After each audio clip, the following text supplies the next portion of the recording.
the first Springsteen song that I really heard and listened to in earnest was Wild Billy's Circus Story. I'm in my room at night listening to this thing, and I didn't really have the maturity at the time to get the lyrics. That kind of came later. But the fact that this guy was using a tuba just intrigued the hell out of me. I kind of got hooked at that point.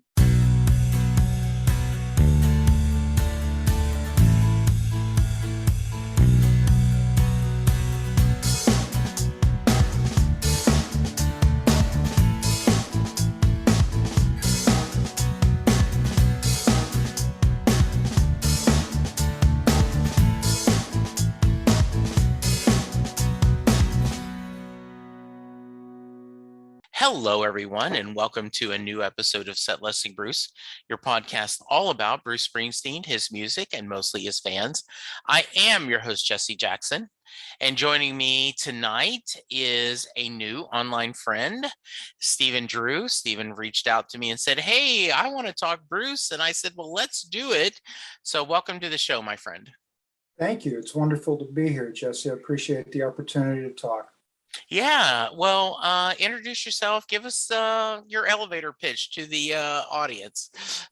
Well, I am an author. That's what I've been doing lately. I was kind of called late in life to that, as the result of taking a little stroll across Spain a few years back, and I'll talk more about that later. Oh, please. But I became aware of you through a writing colleague that you had recently, Yishan Lai, and I think I had put a comment on her episode, and yes, then she was most adamant in suggesting that I join you. So here I am, and it's great to do that. I've been listening to Bruce for all of my adult life and probably half of my teenage years. I go back about 50 years. I'm 65. So I started listening to Bruce in high school. And my first experience with him actually was, it's almost too good to be true. It was in my darkened bedroom. And I'm listening to what was then a progressive radio station back in the 70s. Okay. Of course, on FM radio, the disc jockeys made up their own set lists, and they didn't really care, what the A&R guys were pushing for singles. And so the first Springsteen song that I really heard and listened to in earnest was Wild Billy's Circus Story. And Wow. I'm in my room at night listening to this thing. And I didn't really have the maturity at the time to get the lyrics. That kind of came later. But the fact that this guy was using a tuba just intrigued the hell out of me. And I kind of got hooked at that point, I love that. That is so great. Yes, I loved, Ishan joining me. She was absolutely amazing. I want to have her on again. She has so many great stories and such a wonderful, gifted, storyteller. So a wonderful energy too. It's yes. Just a great person to chat with. I've never had the chance to talk with her. She's West Coast, I'm East Coast, and the only thing that we have connecting us is our publisher. So, but it's really good. I love her work. I've been reading her work quite a bit. Who knows? We may have to do a con call where the three of us get together and talk. That'd be great. Yeah. So, Stephen, I always like to start at the beginning. So you've already kind of given us a little bit how you shared Bruce, but talk about growing up. Where did you grow up, and what kind of music did your family listen to? I grew up I was born in New York City, but we moved to Connecticut. My dad was transferred up to Connecticut for work. So my first 18 years I spent in New Haven, and then went off and joined the Navy when I graduated high school. So I was out of there at that age. and I didn't grow up in a particularly artistic environment. My father's musical taste ran more in the realm of elevator music, although he did seem to have an addiction to Bing Crosby, of all people. Okay. And I couldn't stand the guy's voice, and I found out later from my mother that she couldn't either. But she had a little bit more going on musically. She liked Tony Bennett, and you can never go wrong with Nope. Tony Bennett. So, Absolutely. but yeah, and as far as my own stuff, I was more into. I was a quiet kid, I guess I kind of still am. But I was a pretty quiet kid, an introverted kid. So I got into the singer-songwriter types, James Taylor and Cat Stevens and early Jackson Brown and obviously Dylan. Yeah, because I was born in 59. I graduated high school in 77. So you're just a couple of years older than me. So you and I both have in common, at least, from my perspective, the heyday of AM radio. Right. Oh, Like, yeah. I don't know about you, but I had an AM clock radio and, Sure. I didn't have a great sound system. I had an AM clock radio. I turned it to the local AM station, Right. and that's what I listened to, Yeah. and they would play a little bit of everything. Yeah. They used to use a lot of reverb and echo just to try to make it sound halfway decent. Yes. But, the tinny little stuff. So when the progressive FM stuff started, we all kind of gravitated to that because it sounded halfway decent. Oh yeah, absolutely. And so, yeah. Yeah. So as you started going and, you talked about loving singer-songwriters, as you reached college age, is that still where you're listening? And is that where your musical taste is still more of those singer-songwriters? No, yeah, that was always, in the mix, more of a baseline, I guess. But I got into more. I was more band oriented, I guess, Okay. during my Navy years. Okay. And that was when I got a lot more serious about listening to Springsteen. I came into a pretty deep appreciation of the Born to Run record. But my favorite, and it still really kind of remains that way, was Darkness on the Edge of Town. I thought he had really, kind of grown as a writer through that. I loved his writing voice, and the recording was just stellar. And I was really into, I was kind of an audiophile, a developing audiophile at the time, and I thought, really that probably still remains the best sounding record they ever made. It was really exceptional, particularly the drums. Yeah. Now you mentioned were you in the Navy? How long were you I in was the in Navy? the Navy for 4 years. Yeah. Okay. Yeah. What did you do in the Navy? I was a Navy corpsman. I was a hospital corpsman. Oh. I was, they used to call us Doc, Yeah, So, exactly. Yeah. yeah. The reason I ask is one of my best friends served 2 tours. So 8 years in the Navy, all being a submariner. Oh, my. And so he talks about that he cannot enjoy any movie that's set in a submarine because he just like, that's Right. wrong, that's wrong, that's wrong, that's wrong. He says he can't get past it. So Right. I always think that's interesting.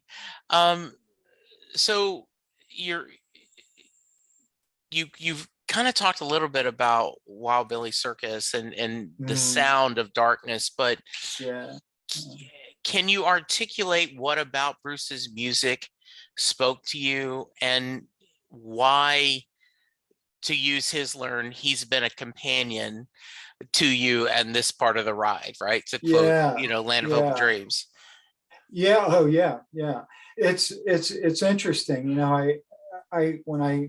There's a lot of cross-pollination for me between music and literature. So because I'm a writer, I tend to, everything goes through that filter, right? So I tend to think of songwriters in terms of their writing voice. And that's something that always really intrigued me. And I can go hot and cold with Bruce. There's stuff that I really, really enjoy, and there's stuff that I'm not as fond of. At the shows, they call them bathroom songs, right? When you just, if it's time to go, then Yes.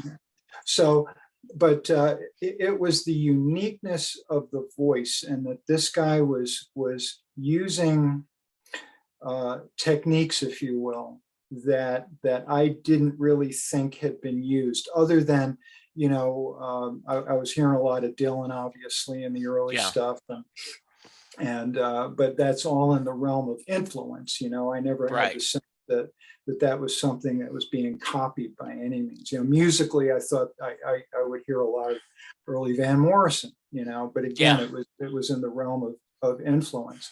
But with Bruce, it's about the storytelling, and he's always been an exceptional storyteller, and has influenced my writing, interestingly enough. And again, it's that cross-pollination. Stephen, I don't know if you had a chance, but a guy named Ron Martz has been on the podcast, and he is very successful writer, has written probably, you name a comic book character for Marvel, DC, or Image, or anything, he's written them. And he talked about that his biggest two influences are Stephen King and Bruce Springsteen in his storytelling. He said that, and what was really interesting is, and I don't know if you've had a chance to hear any of Bruce's DJ work where he's, on E Street Radio, where he's, And Ron said, we know he's a great storyteller. Why are we surprised that he can't tell a story in this medium? Right? Like, he could tell a story in any medium he wanted. So well, it's interesting too, please. is I was thinking about this recently, knowing that I'd be talking with you, and even there was one example that popped into my mind. I was trying to think of more specific ways that his work has influenced my writing, and of course I have a boatload of literary influences as well. In terms of how I phrase things, sometimes, a lot of times I think I'm hearing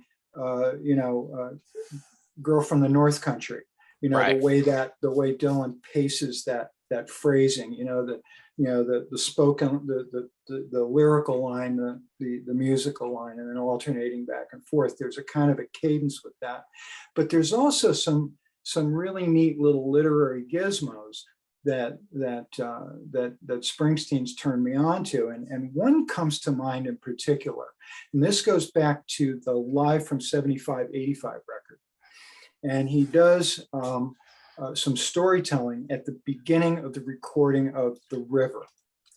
And it's a stage banter kind of thing, right? And I think it was recorded in LA. Anyway, big crowd, right? And he starts off by saying, he says to the crowd, "How you doing out there?" And they, everybody cheers, big roar and stuff. And then he says, "That's good." And then he repeats it, "That's good." Right? Then he goes through this whole story, and he's talking about, how it was when he was a kid growing up, and talking to his girlfriend in the telephone booth, and how him and his friends, got their draft notices, and he talks about his relationship with his dad and how that was so difficult, and how he never thought he'd be able to forgive him for cutting his hair that time he did, and, all this story building tension, right? And finally, it comes down to where him and his friends get their draft notice, and they've got to go up to the city for their physicals. And they all stayed out the night before, and they were so scared. And he comes back home, and he walks into the kitchen, and his parents are there, and they want to know where he's been. And so that he says, well, I went, I had my physical. And his father says, well, what happened? And he said, they didn't take me, I failed. And he said, that's good.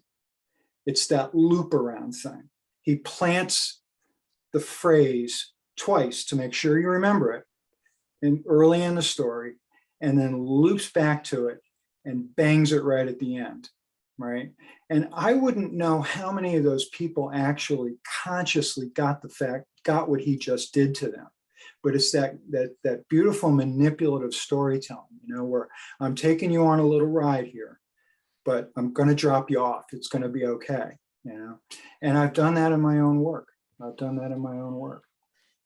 love that. And I know I was lucky enough to get to go see him at Broadway in person, and I've watched it on Netflix multiple times. And, he talks about that story of, his dad, like, wait till the army gets you, wait till the army gets you, Yeah, wait till the army exactly. gets you. That's the one. Yeah. Yeah. And then, but then the reality of a father being worried about his son brings in and go, that's good.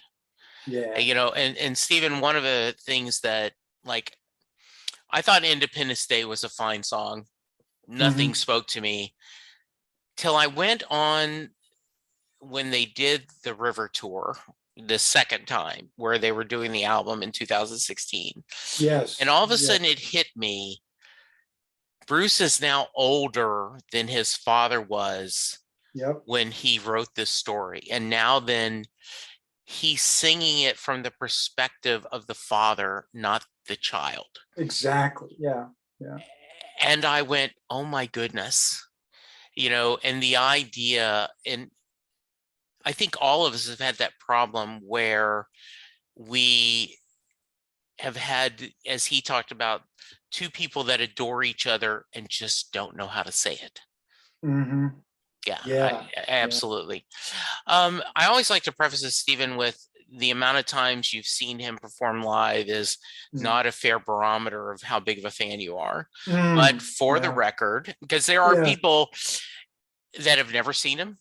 There are people that, because they live on the East Coast, have seen him hundreds of times. I believe there are people, and I just had someone on the podcast talking about this, that because of the Broadway Netflix show, because of his autobiography, that there may be people who are recent converts that have never had a chance to see him perform. Like they may have just become fans in 2018, 2019, saw the Western Stars film and went, hey, I like this guy. So anyway, for the record, have you been able to see him live? And if so, how many times? I've seen him a grand total of 2 times. And actually, you mentioned the 16 River Tour. I did manage to get to one of those shows. I was at the Hartford show. And I share your view of where he was coming from with that. And then the first time I saw him live was in '84 on the Born USA tour down in Philly. I was living in Philadelphia at the time, which is a good place to see a Bruce show at the old Spectrum. Yeah, that's what I was able to go see once in. My son and I went up to New York and we saw him at MetLife, Stadium. And there was something cool about seeing him in Jersey, right? Like, but I know like Boston, Philly, Madison Square Gardens, they're all kind of magical places to see him. Oh yeah. Early on, Philly was that was a go-to thing for him back then. Yeah, exactly. It's so close to South Jersey or Central Jersey. It's right across the bridge. So it's, sort of Jersey by proxy kind of thing. Yeah. But, it's funny. I've often asked myself why I haven't found myself at more shows. And I think it's because I tend to be introverted. Again, it goes back to that I prefer my experiences of him to be more personal. So I tend to listen. That doesn't mean I don't listen at ear-shattering volume. I like my music loud no matter where I listen to it. Sure. But the one thing that I do love about a Bruce show is there is always a sense of community about it. And I was with a good friend of mine tonight, my pal Jerry, and I asked him kind of randomly. I said, "Hey, how many shows you been to?" And he thought a minute and he said, "Well, I guess around 20." And I think that's probably a low ball. Yeah. So he's more the type that really enjoys, Hmm. the performance. And he Yeah. just saw, he had just been to Broadway at the St. Mark's, so he was Hmm. still kind of riding off of that experience. Yeah. And he was there on the 50th anniversary of Walter's death in Vietnam, Mm. and Walter's two sons were there. Yes. And he said, "My God, you want to talk about an emotional moment, going along for that ride, just remarkable." Yeah. A few years ago, I was able to have one of his sons on the podcast, and he told the story about him and his brother calling him and saying, "Holy crap, Bruce Springsteen just talked about our dad." Yeah. And so they're both going to join me in a week or two. Oh, wonderful. Yeah, so I'm really excited about Cool. look at that, because I can only imagine that, and so I'm looking forward to that. Yeah, what a great story. Oh, yeah. And so I want to. This may not be fair to you, Stephen. If so, Yeah. we'll move on. But put on your literary cap and talk to me as a fellow writer, your thoughts of like his autobiography, and then also Western Stars. To me, Western Stars feels like a collection of short stories. Absolutely. I mean, I'm thinking Elmore Leonard, Elmore Leonard, Elmore almost, right? Leonard. Yeah. I mean, Yeah. it almost feels like that could be that kind of show. Talk to me your feelings on that.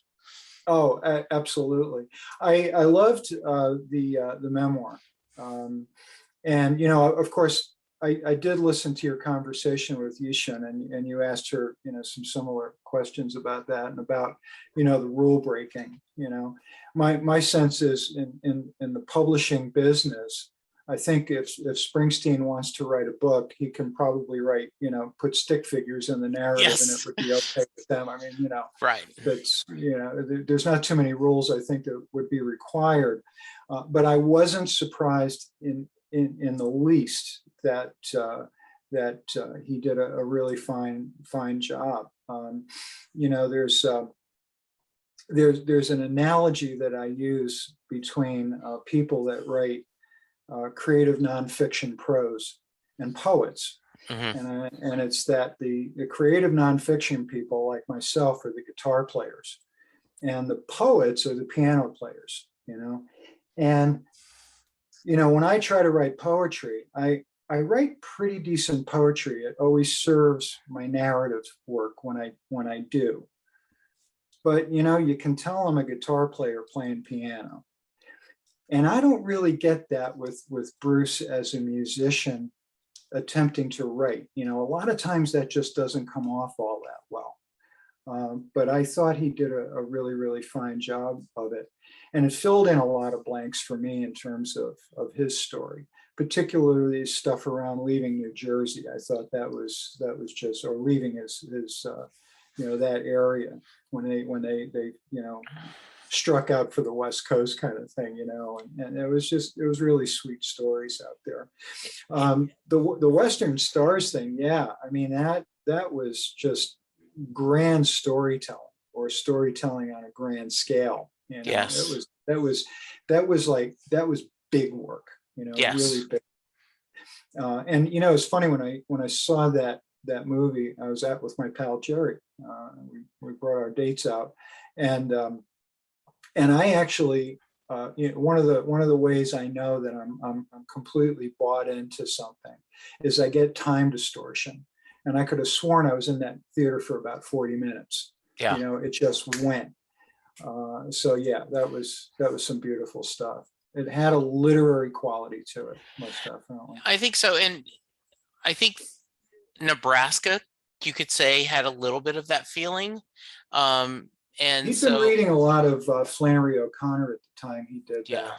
And he was also, I think, we know there's a thing with depression with him. And I think coming off of that first river tour, yeah, there was kind of an emotional crash, and all of a sudden he's back on the farm in Homedale, New Jersey, and like, now what, and I think it was a very much, I know that happens to me if I get overstimulated or something. I want to hit the home key and go within, and that was precisely what I heard in that record. yeah. I want to flip hats for a minute and let's talk about your writing. And so, talk about your book and give us a little information about it. Yeah, sure. My book is called Into the Thin, A Pilgrimage Walk Across Northern Spain. And it's a memoir that centers on the experience of walking the Camino de Santiago in Spain. The Camino is a 1,000-year-old pilgrimage route.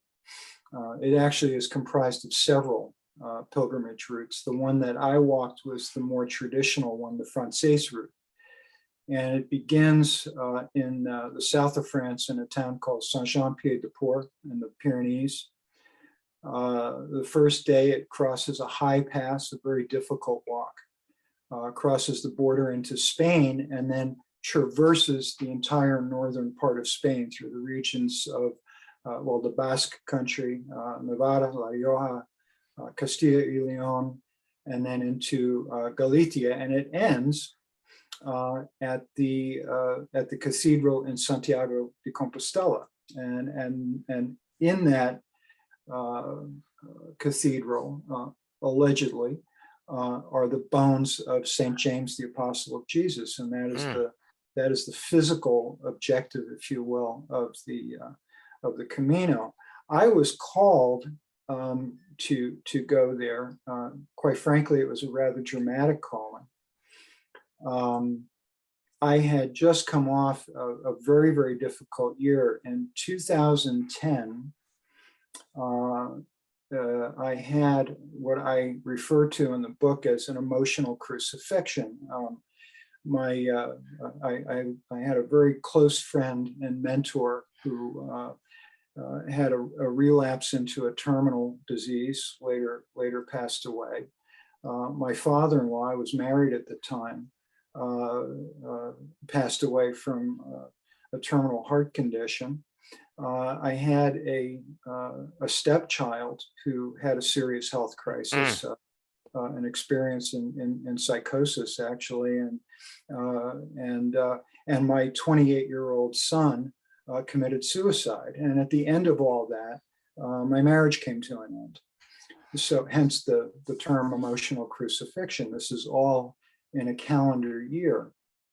And so that was at the end of 2010. And in 2012, I found myself walking. It's a daily practice I have. I walk every day, doing some contemplative walking. It was a very hot, humid day.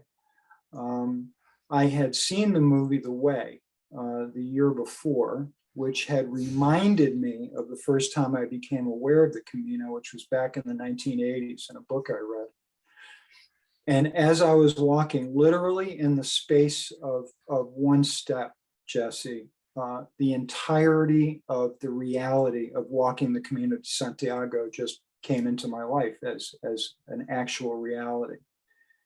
And I had never had that kind of experience before. And at the time I thought I'd lost my mind. And it was about 3 years after that when I actually went and walked the pilgrimage, came back and had decided that I was going to let go of the work I had been doing. I'd been working as an addiction counselor, and that I needed to let go of that. I wasn't exactly sure what was going to follow.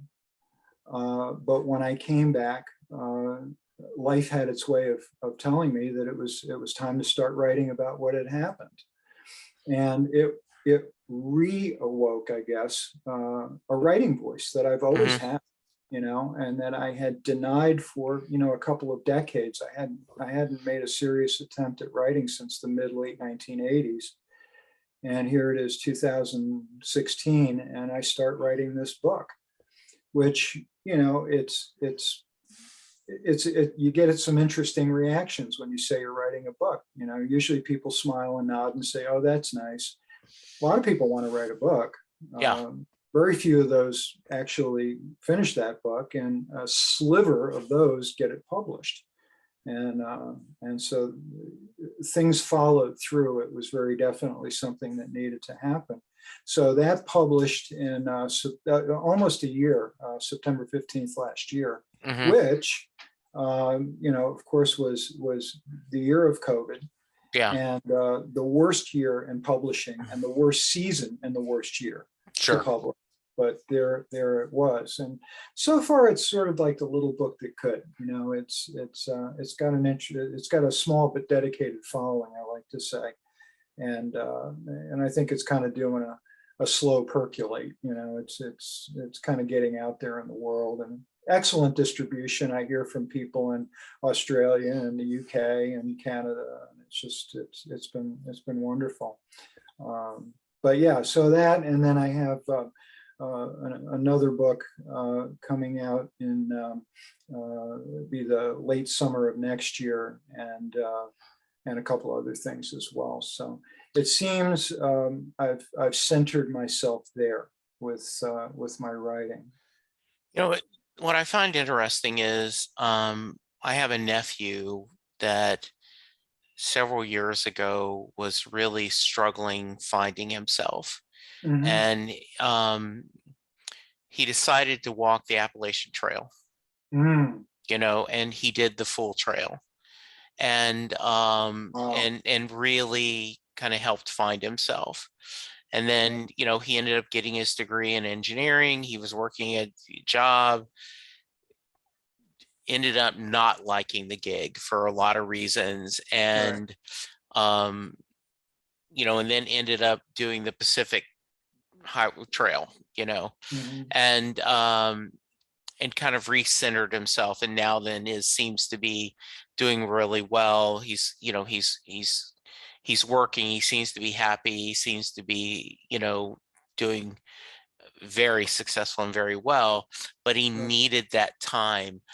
I think that's interesting, and I've got the book now pulled up, and I'll add it to my to be read list, Oh, thank because you. I like that idea of, I have had, not as bad as you, but I've had, I remember going to my doctor and a few years ago, and I won't list all of them here, but there was one thing after another hitting me. Right. And Right. she's like, well, that you have valid reasons to feel quote unquote depressed, right? Mm. And there is, one of the things I did is I started podcasting more. To me, the connection of like talking to someone like yourself or Right. my other guests, and sharing that mutual love of music, and how that power of rock and roll can Yeah. bring us happiness, can bring us, cheer us up when we're sad, that help us when Mm. we need to mourn, was very cathartic for me. It sounds like your pilgrimage was exactly that. It was a pilgrimage. This wasn't just this was a spiritual experience to you. Oh, most definitely. Pilgrimage occurs, and it's a really interesting thing. I read a lot of Thomas Merton. I'm not really oriented toward Christianity, so it's kind of weird that I'm into Merton. Yeah. But he has this belief that pilgrimage, the outer walk, if you will, is a reflection of the interior pilgrimage. And there is this, especially when you go on an established pilgrimage like the Camino, people have been walking this for over 1,000 years. And in fact, there's archaeological evidence that there has been walking going on out there, ceremonial walking going on out there for a long, long time, thousands of years. But just to the the Camino de Santiago, just for the history of that, is about 1,000 years. And there is an intelligence. It is remarkable, and it's almost a universal experience. There is an intelligence that directs the thoughts, that directs the heart, that supports the body, that gives you precisely what you need on any given day. And it's all about letting go of distraction. Wake up in the morning, put everything you own in a bag, put the bag on your back, and go walk and pay attention to what happens. That's pretty much it. So it happens in a physical sense, it happens in an emotional sense, it happens in a psychological sense, and it happens very definitely in a spiritual sense. So it's something that's and it's all woven together. It's like a tapestry. It's probably the singular most beautiful outer experience I've had in my life. Listening to you talk about that, as often goes to Bruce, the whole, we take care of our own, right? Where's the eyes with the will to see? Where's the hearts that run over with mercy? Where's the love that's not forsaken me? Where's the work that will set my hands, my soul free? Where's the spirit that'll reign over me? Where's the promise from sea to shining sea? Like, you're feeling that, right? Like you're open to, and I don't want to sound overly cheesy, but the universe speaking to you. I mean, you were a journey of healing. You were a journey, a pilgrimage, and I think that's fascinating. Not only were you able to make that, but you had the skill set to document that in a book. So I'm looking forward to reading that journey with you. Oh, and I'd love to hear your thoughts on it once you do. I will. Yeah, it's got, and I will, full disclosure, I was very careful, when I was, you're browsing books and you see a cover you like, and then what do? You flip it over to read the back cover description and see what that's like. And I always thought it was the publishers that wrote those things. Actually, the authors do. Yeah. So I was very careful to be to disclose as much as I possibly could, because there are moments that this book is difficult to read. Yeah. It's not taxing to read. I think I write well enough to where it's a pleasant reading experience, but just the emotional nature of some of the material, it's it has its moments, Jesse. So well, forewarned. No, I appreciate that. And I talked about in my interview, with our mutual friend, right, that I mentioned J. Michael Straczynski's book about his, he's a writing, and also, but his autobiography, Becoming Superman, is actually, the first half of the book is him growing up with a very, very dysfunctional family. And there were times when it was painful to read what he was going through. And so ultimately, though, it became a story of triumph. And, and all that experience led him to be the writer that he is. So I think from that perspective, I appreciate the words of caution, but I think that, there are times when I think that's a good storyteller, I remember, this is an outdated reference, but Gregory McDonald wrote the Fletch novels. They were detective novels, and one of the books were, it was chronologically, it's the second book, but because in the very first book, spoilers, our hero Fletch flies to Rio de Janeiro, and Gregory McDonald talked about, I didn't have the money to research Rio de Janeiro till 4 or 5 books later, and then so he wrote that story. And in the book, the character Fletch has this horrible case of insomnia, and I remember reading the book and feeling that way. I felt like I couldn't sleep either. Right. And that's when, as you talked about, sometimes the story, like, oh, it's only been, wait a minute, we've had an hour and a half movie. Wait a minute, I thought this just turned over. So Right. that's amazing. Um, I apologize. I need to go. I ended up being double booked, and so I've been behind all night. But I cannot let you go. First off, we're going to have this again. I want to have you on again. We need to talk more, and I think after I read the book, I'd love to sit down Oh, and then let's sure. talk about it more. Sounds But wonderful. I got to ask you the Mary question though before we go. Oh, yes. So, if you are a fan of Stephen's work and you are going, didn't know he was crazy about Bruce Springsteen, and who's this Jesse guy interviewing him? The Mary question is how I end every episode. Yeah. Jay Armstrong is an honors English teacher, recently retired in the Philadelphia area, and his seniors would spend 2 days in their honors English class breaking apart the song Thunder Road, looking at the lyrics, look at the imagery, talking about everything that the story is telling, the song is telling. And at the end of it, the question he asked this class, does Mary get in the car? Yeah. So, Stephen, that is your question. Does Mary get in the car at the end of Thunder Road? Before I answer the Mary question, I Yes. am also going to weigh in on the latest little bit of controversy around Yes. this song. Dresses do not wave, they sway. They most definitely sway. So I'm going on record with that. And I hear they're making a change in liner notes. They are. And this is a perfect symptom of, I'm going to get political just for a moment, is, there are a few people that this isn't just a good natured.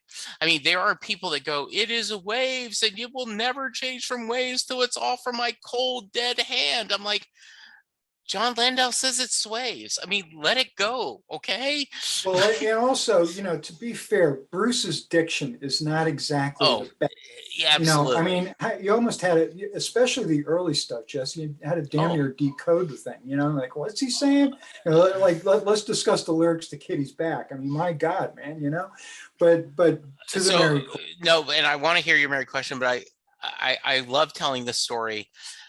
My wife, Linda, had the same problem. She I can't understand a damn thing he's saying. Yeah. And I said, okay, I grant that. I said, here's what I want you to do. I said, I want you to pretend this is an instrumental. You know how Peter and the Wolf, where the different horns play different characters? I said, I want you to just think of Bruce's voice as another instrument. Don't try to hear the lyrics. Don't try to understand what he's saying. Right. Listen to the emotion of the song. And she came back and said, I still want to know the lyrics because I think he's got important things to say. But she goes, but I will tell you, I enjoy the music more if I don't understand the lyrics or I don't have a lyric sheet in front of me. If I just do that, I can ride the emotion of him singing. Well, to back that up, I would offer this. There is a John O'Donohue quote, and it's about this relationship between music and literature. Yeah. And he says, music is what literature wishes it could be, if it could.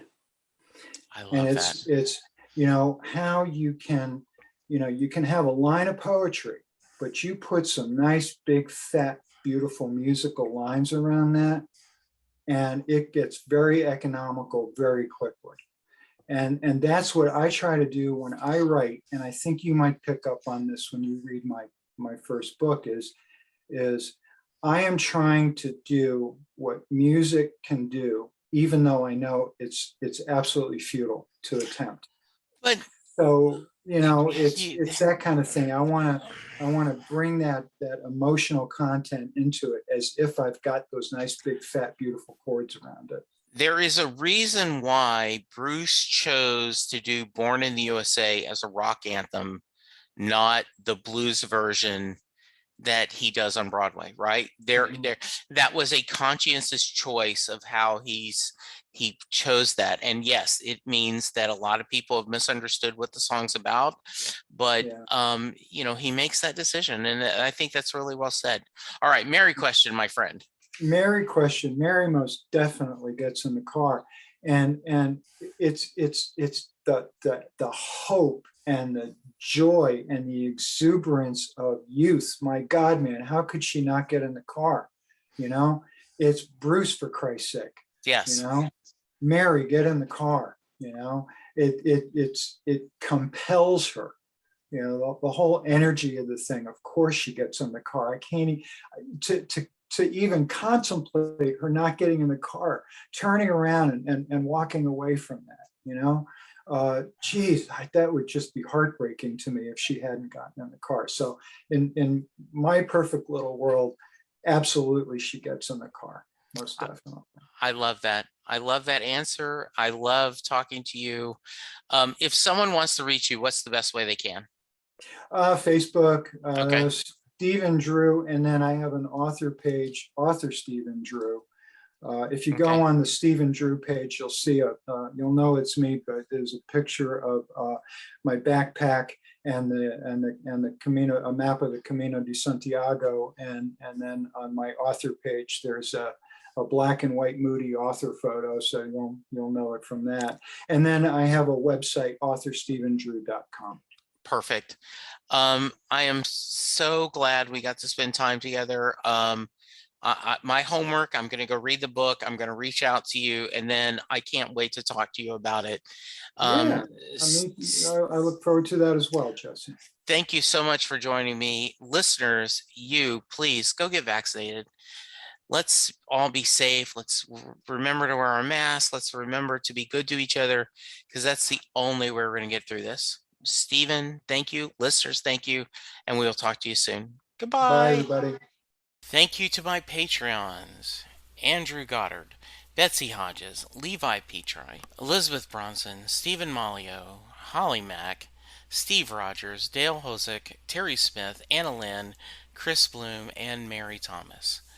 You all are my monthly angels. Thank you so much for the love and support you give on this podcast. You are greatly appreciated.